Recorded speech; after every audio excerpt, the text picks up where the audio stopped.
Hello, Karine, and welcome to the Wild Vegan Travel Podcast. Hello, thank you so much for having me. Yes, I am really pleased to have you on because you're going to be sharing with our listeners your love of Costa Rica. But before we get into that, can you tell us what it is that you do in the vegan travel space? Yes, so I am a travel planner and I host vegan group trips across Central America. Okay, and before we press record, you actually shared with me that you have a trip that's happening in February 26th, correct? That is correct. So February 1st to 7th, 2026, I am hosting my very first vegan group trip in Costa Rica, and I am so excited. That's cool. And can you tell us a little bit about what people would experience on this trip? Yes, I'm very well traveled in Costa Rica, and that's why I decided to host my very first group there because all the activities in the areas and everything that we're doing are all things that I've personally done and experienced and have truly enjoyed. So it's going to be a really nice mix of relaxation as well as planned activities because for me, it's all about balance while you're traveling. And it's not so much about being on the go all the time. And Costa Rica is all about the laid back vibes. So I've really designed it in a way that there's going to be a really nice balance. I see. So that sounds like a lot of fun. And where is the trip based? It's all happening in Manuel Antonio in Costa Oh, Rica. I see. And for people that don't know much about that area, what is the area like? Yeah, Manuel Antonio is about 3 hours from the San Jose airport, and it's really central to a lot of other places. And the reason why I selected that area is because of the beaches, the wildlife, the proximity to restaurants, and walking distance to all kinds of things. And it's 10 minutes from the Manuel Antonio National Park. So that's why I decided on that location. It's absolutely beautiful and one of my favorite places in Costa Rica. Fabulous. Fabulous. Okay. So, Kareem, you've had such an interesting journey. Like, in many ways, transitioning to this area makes perfect sense because you've been working in event planning for 20 years and now you're specializing in vegan and allergy friendly travel. What inspired you to shift into this space? Right. Well, as you said, my background is in event planning, and I absolutely love planning things, the logistics, and I'm all about bringing community together. So for me, that is super, super important. So building community, bringing people together. And so travel planning really comes naturally because of my event planning background and because in my circle of friends, I've always been the one to plan trips. Yes, it's funny how there are certain industries that really allow yourself to delve into this kind of area. Like, for example, Seb's background, my partner's background, and he does all of the logistics for our company. His background is in TV production, which is a very similar set of skills, and you need to be able to problem solve. It's like a big jigsaw to put together. You're looking at a ton of people's needs and bringing it together. It's funny. Yes, it requires a certain skill set for sure. Yeah, for sure. You're someone that describes yourself as someone who likes to make travel effortless and personal. What does that look like in practice when you're creating this trip and building your business?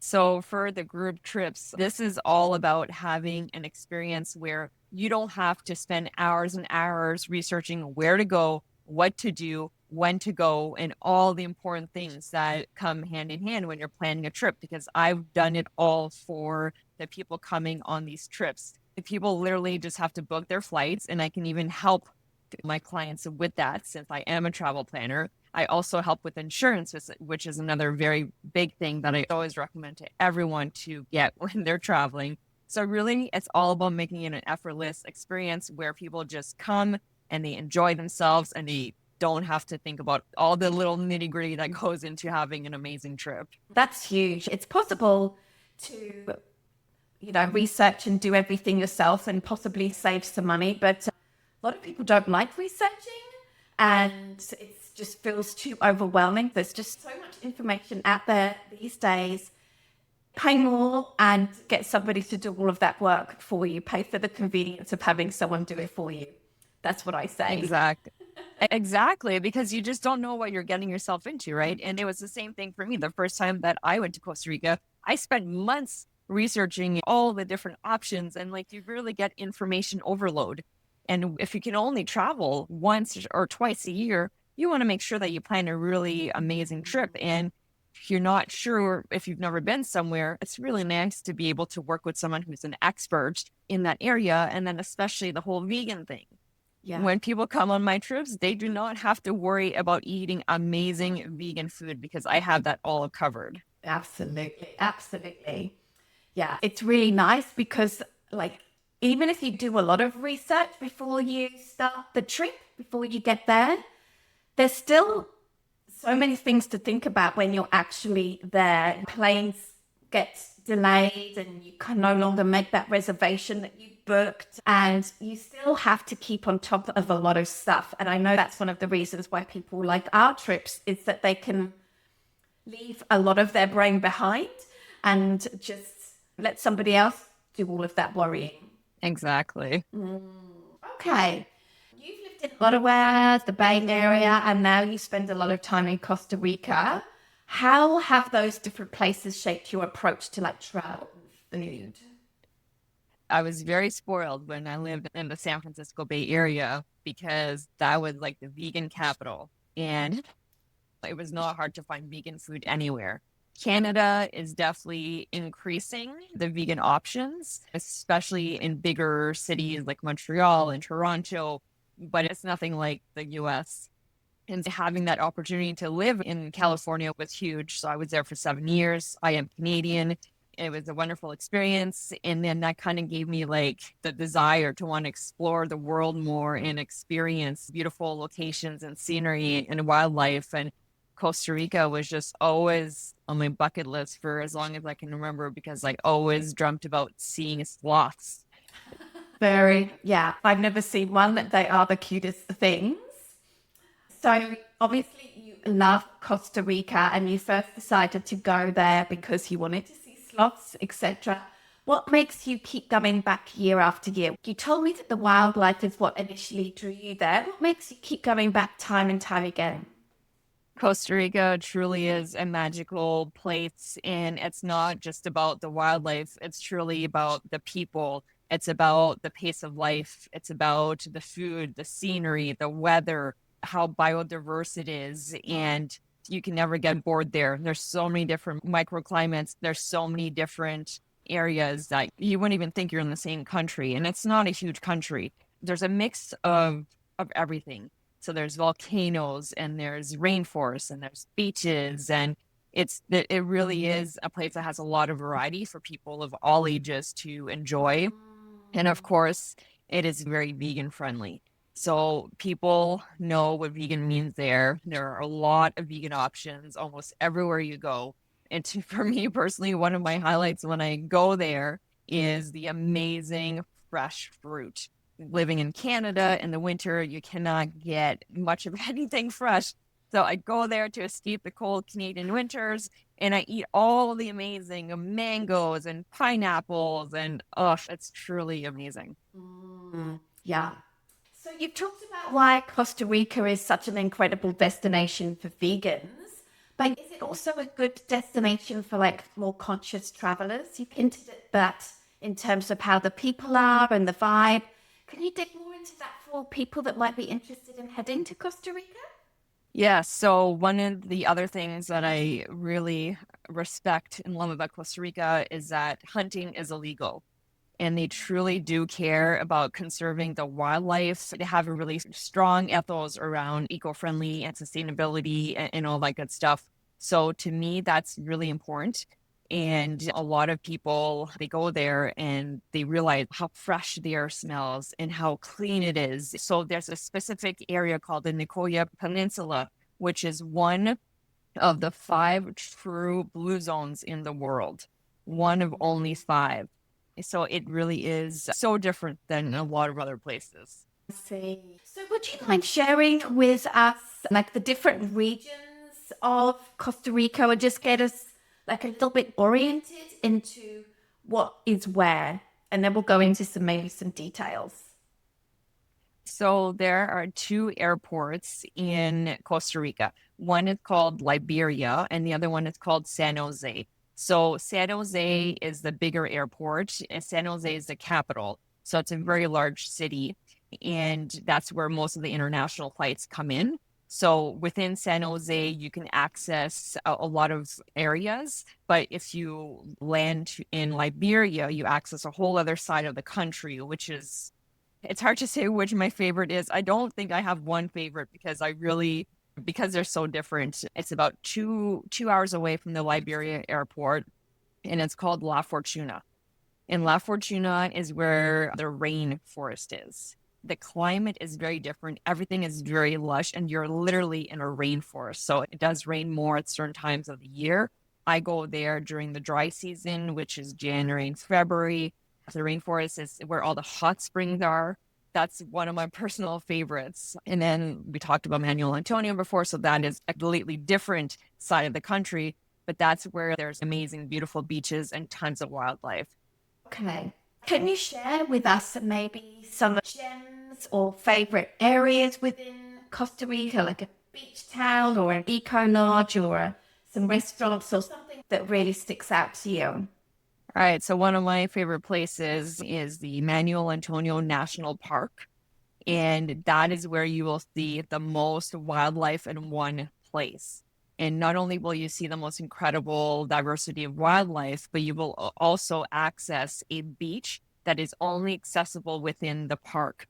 And to enter the park, you need to buy a ticket, and they only sell X amount of tickets per day so that it's not inundated with people to protect the wildlife. You do this tour of the park, and then you access this beach, and it's seriously one of the nicest beaches I have ever seen. Super clear blue water, white sand. So that was very special to me. And that's the reason why I've added it as one of the activities to my vegan group trip, is because of how special that area is. In La Fortuna, I remember one of my most precious memories was doing a coffee and chocolate tour in La Fortuna. And it was seriously some of the best chocolate and coffee I've ever had in my life. And you learn all about how it's grown in the process of it. And yes, the chocolate was vegan, and I got to taste the dark chocolate all the way from like 50% to 100%. And it was a really beautiful experience. Yes, we did that quite recently. We were in Ecuador, and we also had the opportunity to do a chocolate experience as well. And I'm sure in Costa Rica too, it was amazing. Yeah. Nice. Yeah. So you actually live with life-threatening food allergies. So how did you personally stay safe while traveling? And what systems do you put in place for your clients? Because I know you also specialize in this as well. As somebody who also, plans tours for people, this always very much worries me, severe allergies, and I'm working very hands-on with chefs. So I'm very curious about how you navigate that. Right. And I lived with deadly food allergies for the majority of my life. And to be honest, for the longest time, I didn't travel because I was too scared. And I finally decided one day that I had to overcome my fear and just go for it because I didn't want to miss out on seeing all these beautiful places in the world. So the most important thing really is doing your research and communication. Communication is seriously the most important thing. So when I'm planning a trip, for example, when I planned my trip to Italy, I did my research to find out which restaurants were close to where I was staying. And I emailed the restaurants and I explained my allergies and I asked them if it was safe for me to eat there or not. So I did this in advance so that they would have enough time to be able to talk to the chefs and read through the ingredients and really take the time, as opposed to just showing up at the restaurant and having them trying to figure it out. So research in advance is key. Also, having allergy cards in the language where you are staying is really important. And really, you have to be a strong advocate for yourself. You have to be able to not be afraid of asking and confirming, right? So I don't just ask once if it's safe for me to eat somewhere. I ask twice or I ask 3 times until I feel 100% confident that they know what they're talking about. It goes into selecting certain restaurants. So when we were in Italy, we ate at 2 Michelin star restaurants in one day. And that was an incredible experience. And the reason why we did that is because a lot of higher end places, they make things from scratch. So they know what's in the ingredients versus going somewhere where they use a lot of packages, which is more tricky because if they use a lot of processed packaged foods, they have to read through everything. Whereas you go somewhere where the ingredients are more simple and yeah, everything is made in house, then they have more control over it. So it's about picking and choosing where you go and doing your research and communicating. May I kindly ask, and you don't have to share, may I ask what your allergies are and what happens if you are exposed to those things? Yeah, so I'm allergic to sunflower, which is not one of the top 10 allergens, which makes it extremely difficult. And not only that, but sunflower is found in almost every vegan product. Oh, So wow. I can go somewhere and it's all vegan. That's great. But sometimes I go to a vegan restaurant and I can't eat 3/4 of what's on the menu because of my allergies. And I can die if I eat it. So it's a deadly allergy. And it's the sunflower seeds, sunflower oil, and sunflower lecithin, which, as Oh I my goodness, said, sunflower lecithin? it's Yikes.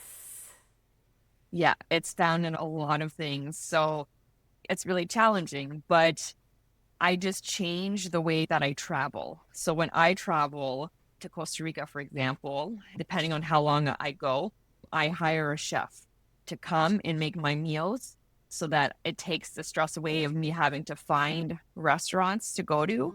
And it's a nice experience for me not having to make food on vacation. Like it's part of the whole vacation. So that's actually how I met the chef that I'm going to be working with on my vegan group trip. He's going to be coming to the house and making everyone's meals. And he's going to have everyone's allergies, dietary restrictions, and preferences and make everyone's meals according to what they want. So for me, that is the safest way to eat while you're traveling when you have food restrictions. Yeah, yeah. I will say that if you came to me and said you wanted to come on one of my trips and I saw that you had a sunflower seeds allergy like this, I would balk. I would be, oh my goodness, I don't know if we can do this. You also have Elson, an allergy alert service dog as well. Is that correct? Yeah, that was another big part of me being able to start traveling around the world more was I had heard that you could train a dog to smell your food and tell you whether or not it's safe to eat. And I couldn't find any trainers in Canada, but I found one in the US. And we did the training over Zoom, and it was a 2-year program. And now my dog can literally smell my food and tell me if it's safe or not. And it's trace amount. It could be in a package. It can be sealed. It can be in a plate, on a bowl, on a fork, anything. He can smell it. That's incredible. And does he have a high success rate? Do you notice that, do you test him with like lots of things and he will identify anything that contains sunflower seeds? And has he ever saved you? Yes, it's very accurate. We do a lot of controlled training still. Even after the 2 years, you have to use control jars to continually reinforce the scent and be able to tell whether or not he's accurate or not. So it's a lot of training, it's a lot of work, but for me, it's totally worth it. And yes, on our last trip in Costa Rica, I had asked, we were actually with a friend who spoke Spanish. He spoke to the chef. He explained my allergies and everything. So there's no language barrier whatsoever. Our food came out and we had a bowl of beans, a bowl of salsa, a bowl of guacamole. And one by one, I had my dog smell each bowl. And then he told me that there was sunflower in the beans. I said, okay, let's try again because it's important to retest. So I put the beans in another container, had him smell things again in different order. And again, he said that, yes, there was sunflower in the beans. So I obviously didn't eat it. Wow. Wow. So you actually take him with you when you travel? Oh, yes. He travels with us. He's been to Costa Rica 3 times already. He absolutely loves it. He travels very well on the plane. He is amazing. He has no issues with the airports, with the airplanes, or anything like that. I'm really fortunate that it's easy like that. Wow, I've never heard of that. Is he a big dog, a small dog? He's 30 pounds. He's an Australian Labradoodle. Ah, I see. Wow, that's really cool. So, obviously, you are taking your first group of travelers in February to Costa Rica. Is that the best time to go? And are there any other good times of year to go to Costa Rica based on the type of experience you're looking for? Yes, so every winter we go in January and February. So that is my optimal time to go because in Ottawa, where I live, it's the dead of winter. It is freezing. It is miserable. It's not fun. So we escape to Costa Rica and it is the dry season. So it's not as lush as other times of the year, but I will take the no rain and the hot heat over the cold Canadian winter any day. But it really depends on which area you go to. So I'm actually going to be hosting other trips next year, and I plan on doing one in the late summer. Now, I don't usually travel in the late summer myself because I love the Ottawa summers and so short, but I know that a lot of people can't travel in the winter because of other things. So I'm going to be doing some throughout the year as well.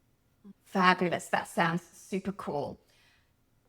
And for people that are heading to Costa Rica, can you talk a little bit about, like, generally speaking, the accommodations that are available? I've never been to Costa Rica, but I imagine that there's some really special accommodation options. I'm thinking like beautiful sort of tree house kind of setups, like rooms that are in the forest canopy. I don't know. I'm just guessing. Tell us about those kind of unique accommodations, favorite hotels, and what people can have to have a fun accommodation experience too. Yeah, and that's another great thing about Costa Rica is the accommodations are all over the place. You can have super, super basic and you can have ultra luxury. So there's something for everyone based on every budget.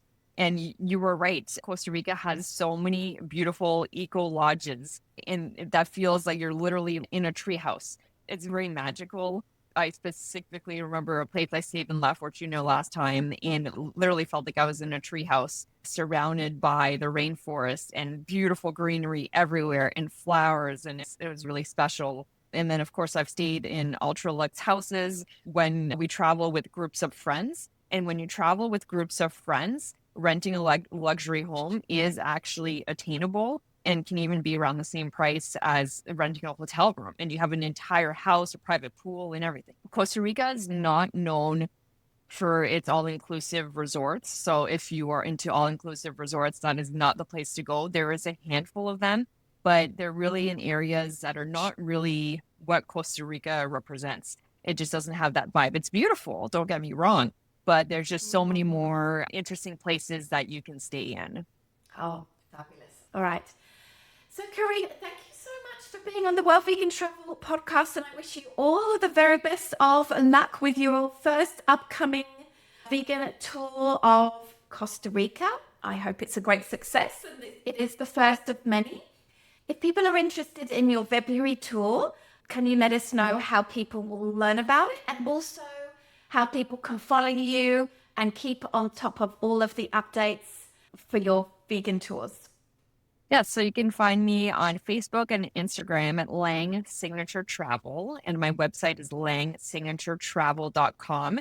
And I would highly encourage everyone to sign up for my email list so that you can be notified of all my upcoming trips because there will be many, and I am planning on expanding all over Central America. And I'm actually already planning my first group trip to Nicaragua right now. So definitely get on my email list. And if you have any questions, you can reach out to me directly. I would be happy to answer them. And of course, if group trips are not your thing and you want to do your own trip, whether it's a honeymoon or you're traveling with a family or solo, I can help you with that as well.